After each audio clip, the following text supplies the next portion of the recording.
You believe your mind is a fortress. You think every decision you make, from the coffee you buy to the person you love, is a product of your free will. But in the shadows of human interaction, there are architects, predators of the psyche who know how to pick the locks of your consciousness. They don't use force, they use whispers.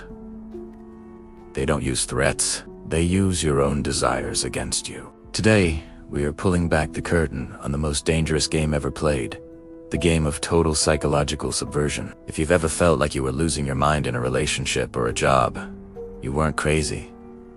You were being hunted. This is how they do it. It begins with a mirror. Most people are desperate to be understood, to find someone who just gets them. The predator knows this. They observe your cadence, your slang, your deepest insecurities. They don't just agree with you. They become you. If you love jazz, they've suddenly discovered a passion for culture. If you hate your boss, they have a story about a tyrant they once knew. This is chameleon manipulation. It creates a chemical flood of oxytocin in your brain. You feel a soul-deep connection. But you aren't falling in love with a person. You are falling in love with a reflection of yourself that they have carefully manufactured to trap you. Once the connection is established, they move to the love bomb. This is a high-speed pursuit of your affection. Constant texts, grand gestures, and future tagging, talking about marriage or business empires.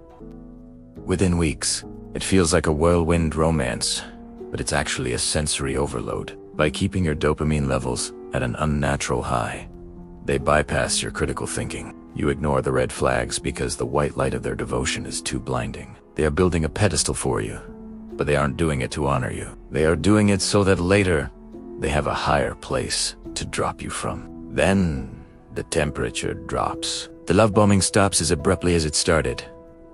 Now come the mic. A comment about your weight disguised as health advice. A joke about your intelligence followed by, "I'm just kidding. Don't be so sensitive." This is the devaluation phase. They are testing your boundaries. They want to see how much of your dignity you will trade for a return to the good times of the first month. You start walking on eggshells, terrified of upsetting the person who was once your greatest fan. The power dynamic has shifted. You are no longer a partner. You are a servant, chasing a ghost of a memory. Now, the predator attacks your sanity. Gaslighting is the ultimate weapon of dark psychology. They deny your reality to your face. They will say things like, "I never said that," or "You're remembering it wrong again." When you present proof, they turn it on you, claiming you're obsessive or unstable. Slowly, your internal compass breaks. You stop trusting your eyes, your ears, and your gut. You begin to rely on the predator to tell you what is true and what is false. This is psychological slavery. Once they own your version of the truth, they own your life. To keep you under control, they must cut your lifelines. They will subtly alienate you from your friends and family. They'll point out how your mother doesn't really support you or how your best friend is jealous of our love. They create drama during your social outings, so you eventually stop going out altogether. They want you in a vacuum. In the dark, a small candle looks like the sun. In isolation, the predator's voice is the only one you hear. They become your judge, your jury, and your only source of validation. Why don't you leave? Because of intermittent reinforcement. It's the same psychology that keeps people addicted to slot machines.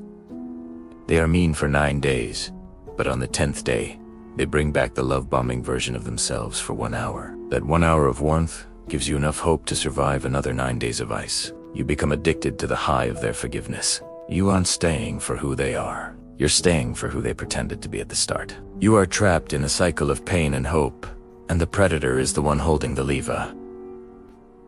The only way to win a rigged game is to stop playing. Dark psychology works best on those who think they are immune to it. Awareness is the only antidote. Look at your life. Look at your shadows. If this script felt like a biography of your current relationship, it's time to wake up. Knowledge is power. Silence is their ally. Don't let them rewrite your story. Subscribe to keep your mind sharp. Stay vigilant.